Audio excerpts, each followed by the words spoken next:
pour SNTV, je te souhaite la bienvenue et j'espère que tu vas super bien. Aujourd'hui, test matos. Allez, c'est parti!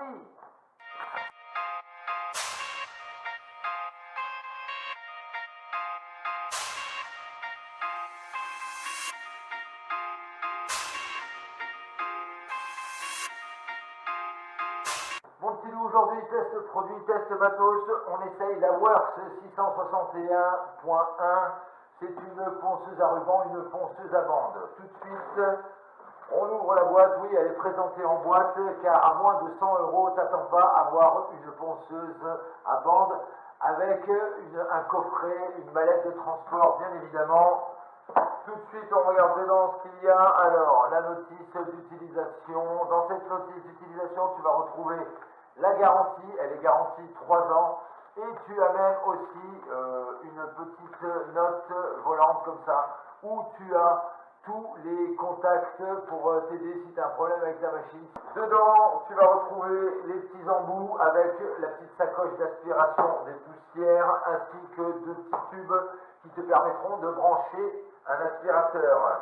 Il y a également une bande en 80. La machine, et dessus tu peux remarquer qu'il y a déjà une bande aussi. C'est un électro portatif. Là c'est pratique, tu as la petite sangle avec le velcro pour pouvoir replier ton câble. Le câble fait 3 mètres, alors ça je trouve que c'est pas mal. Ici tu as la petite molette de réglage de la bande. Tu as le bouton marche arrêt ici, avec la petite sécurité et le blocage. Voilà, tu peux la bloquer. Voilà. Et ici tu as le petit réglage de la vitesse. Tu vas retrouver sur le guide d'utilisation toutes les utilisations, la vitesse et le grain que tu dois utiliser. Maintenant, on va installer le matériel pour collecter les poussières de ponçage. Voilà.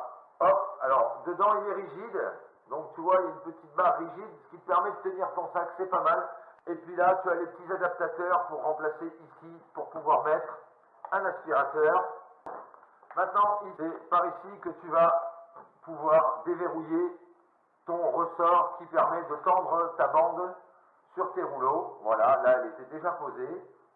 Donc on va le refermer. Il faut bien regarder que ton ruban soit à peu près bien équilibré sur ta machine. On referme. Maintenant on fait un test à blanc. Alors cette machine, elle fait 950 watts, donc c'est déjà pas mal, hein, parce que tu as même des machines semi-pro ou pro qui font que 6 ou 700 watts. Celle-là fait 950 watts et elle pèse 3,3 kg. Avec cette machine, tu peux poncer tous les matériaux sauf le plâtre. Elle a une bonne poignée devant ergonomique pour que tu aies une bonne prise en main, donc je pense que ça devrait être pas mal. Allez, petit premier test.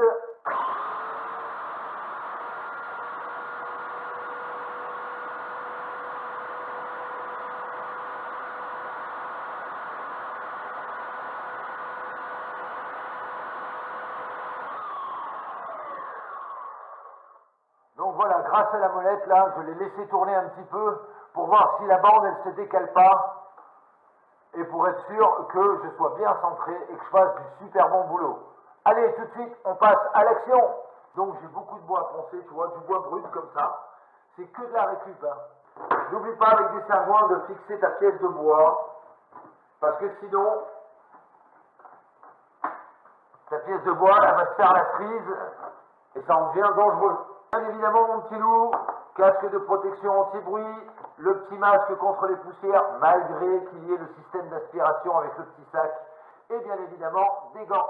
Il faut régler la puissance et la vitesse de rotation de ta machine suivant le matériau que tu vas poncer. Là, moi, c'était du bois plein, eux, ils appellent ça bois plein, donc moi, le bois plein, c'est sur 6.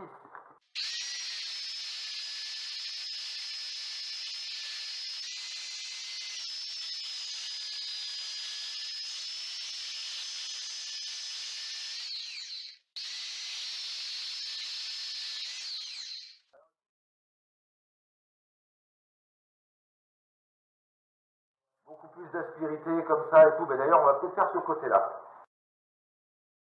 On met les EPI.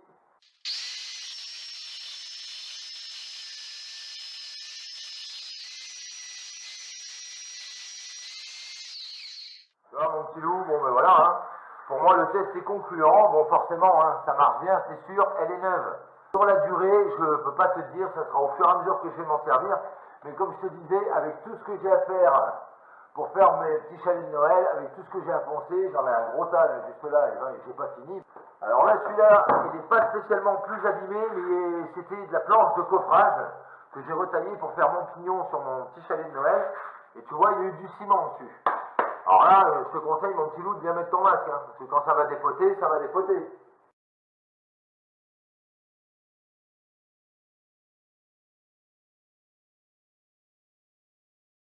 Tu vois, mon petit loup, hein, ça décape plutôt bien, hein. De toute façon, ça sert à ça, quand c'est neuf, en plus, ça fait son boulot, hein. Alors là, je te montrais que je travaillais des fois comme ça. Alors là, c'est pour enlever la première grosse couche, et après, il faut retravailler dans le sens de la veine du bois, dans le sens du bois. Donc c'est pour ça que tu m'as vu travailler comme ça, et ensuite comme ça. Mon petit loup, après quelques heures d'utilisation dans l'après-midi de cette ponceuse à vent Works, les bons points et les mauvais points. Les bons points, machine suffisamment puissante, 950 watts, c'est très bien. Je trouve ça pas mal. Autre bon point, le réglage de la vitesse suivant les matériaux que tu vas décaper, ça aussi c'est super, de 6 à 9, ça c'est cool. Voilà. Autre bon point, son câble d'alimentation qui fait 3 mètres. Alors là, câble d'alimentation de 3 mètres, tu vois, ça c'est génial, j'étais dehors, ma petite prise extérieure, pas besoin de mettre de rallonge, j'avais ma table à côté, super. Autre bon point, la petite poignée devant, bien pour bien tenir la machine, elle est bien grosse, bien solide, c'est très bien. Maintenant, hélas, on va passer au mauvais point, là il y en a quand même autant que les bons points. Premier mauvais point, les bandes qui te livrent avec, c'est de la merde, voilà, de la vraie merde. Il ferait mieux de ne pas en mettre et de la faire 5 ou 6 euros moins cher. Parce que mettre des bandes comme ça, c'est vraiment du foutage de gueule. Ça, c'est une bande en 80. Alors tu vois déjà l'état des bandes à l'intérieur et elles s'usent hyper vite. Et celle-là, elle n'a même pas accroché ni une pointe ni rien puisque mon bois est nickel chrome. Mais c'est de la merde. Elle s'est déchirée un peu sur le bord, donc là je l'ai ouverte pour pouvoir m'en servir autrement. Mais c'est de la merde. Et la bande qu'ils mettent dessus, c'est du 80, enfin c'est même pas marqué à l'intérieur, il n'y a rien de marqué à l'intérieur. Et tu vois la machine, elle chauffe la bande passante là, ici, là, dessous, en métal, ça chauffe tellement que ça en cuit la bande. Ça c'est un très mauvais point, très très mauvais point. Et les bandes qu'ils mettent, elles sont lisses en 2,4,6 quoi. Donc les bandes qu'ils te mettent avec, c'est vraiment de la déco. N'oublie pas d'en acheter à côté. Moi j'en ai acheté du premier prix et elles font 10 fois mieux le boulot. Les deux bandes là, j'ai dû faire 2 poutres avec et j'étais baisé, j'étais foutu. J'ai acheté du premier prix, j'ai utilisé une bande pour faire tout le reste de ce bois que tu vois là. Donc c'est pour te dire à quel point c'est de la merde. Quand c'est bon, on le dit, quand c'est pas bon, il faut le dire aussi. Autre mauvais point, le sac à poussière, récupération de poussière, trop petit, vraiment trop petit. Il pourrait essayer de faire en sorte, je sais pas, de l'agrandir un petit peu. Tu t'en fous puisque tu as la main par-dessus. Donc on s'en fout qu'il fasse 10 ou 15 cm de plus et ça permet de faire un tout petit peu plus de quantité. Deuxième mauvais point sur ce sac à poussière, la fermeture éclair. C'est de la merde. Voilà, je le dis clairement, c'est de la merde. Une fois que tu l'as ouverte, la couture est tellement proche de la fermeture à glissière qu'il y a plein de petits fils du tissu et de la couture qui se mettent dans la fermeture à glissière, c'est une vraie merde. Voilà. La poussière se coince entre le tissu et le plastique à l'intérieur et c'est tenu juste par un petit collier riselant, enfin là je fais de la pub, un petit collier de serrage. Voilà, c'est juste tenu par ça à l'intérieur. Donc ça aussi, qualité, cacaboudin. Un autre mauvais point, la ventilation de la machine.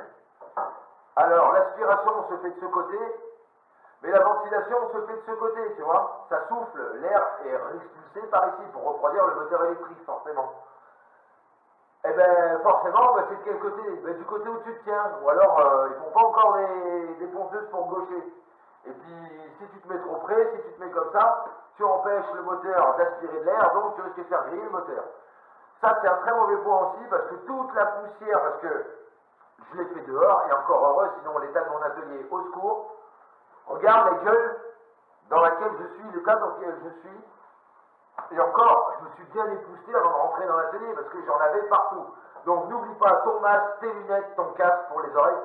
Point de vue bruit, ça reste correct. Elle est moins bruyante que d'autres que j'ai eues, donc ça c'est pas mal.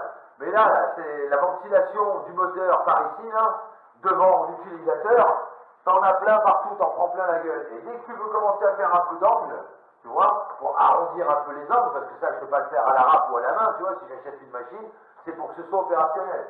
Ben, dès que tu te mets un peu dans l'angle, dès que tu reviens sur l'angle là, tu prends la poussière et le vent dans la gueule, c'est dégueulasse. Voilà mon petit loup pour les bons points et les mauvais points de cette Work 661.1.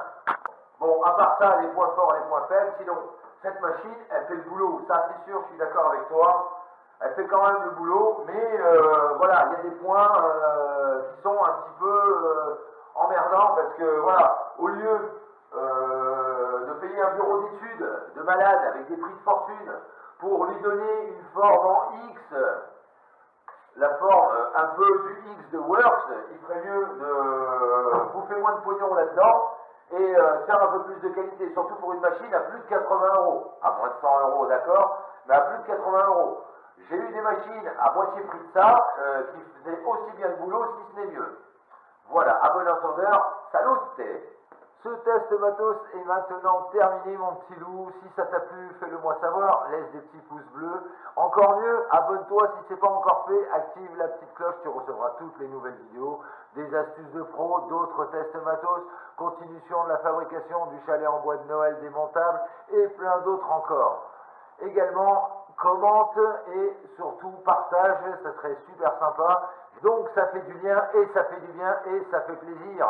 Voilà mon petit loup, et comme je te le dis toujours, pense à la récup, pense à la récup, pense à la récup, ça te permettra de faire des économies d'un côté pour acheter du matériel et des outils de l'autre, et surtout, sois inventif, sois créatif, sois ingénieux, et reste-le, prends bien ton temps pour faire du super bon boulot. À bientôt!